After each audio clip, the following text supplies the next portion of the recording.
Hi, I'm Steve Jones from Redgate Software, and I want to show you how to use Flyway teams to deploy changes to a Postgres database using a state-based method or a declarative method. So I've got a project here in Flyway teams that's built on Postgres.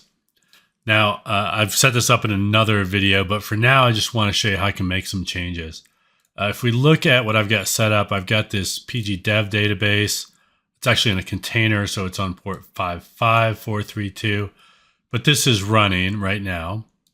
And so I want to make a change. Now here in Visual Studio Code, I've got a new table here, which I will run. And then if I do let's just do a select star from customer discount. We'll run this. This should run fine. Let's see here. And this does, right? I've got two columns there. I'm going to copy this, and actually what I want to do is come over here to my PostgreSQL database. We'll create a new query here. Doesn't matter what the name is. Let's paste this in and run this. And I get the relation does not exist because it hasn't been deployed yet. So let's do that. So I'll come back here to Flyway. I'll refresh my view. And what we should see is there's a new object found. And so it sees that table I created here. So let's save that to our project, which saves it to the file system. Then I can commit it to version control and do all the things that I want to do. But now I want to deploy this. So let me pick that QA database, which is that it's on a different port running here locally, but it's just another Postgres database. And when we do this, it will compare what I've got on disk to that target database. And it says, hey, this table does not exist there. So if I want to deploy it, I can deploy it. Click deploy, and this will generate me a migration script. I can see all this code. I can copy it to the clipboard. I can execute in a transaction or not a transaction, but I can just deploy it here. And with the Teams version, I can do this manually without a problem. If I want to automate this, I would need the Enterprise edition of Flyway.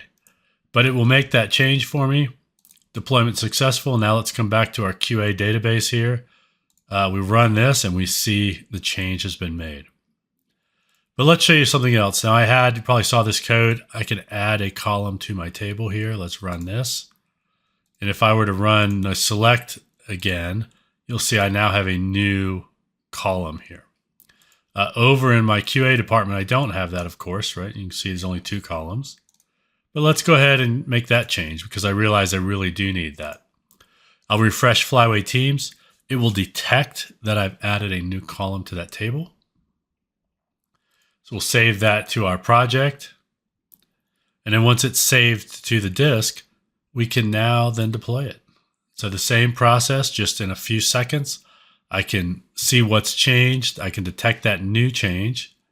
When I pick this and say deploy, you'll notice up here it says modify, but it will give me a modification script. So I see the alter table add column here, which wasn't the code I wrote. I did not have column there because, well, I'm kind of lazy.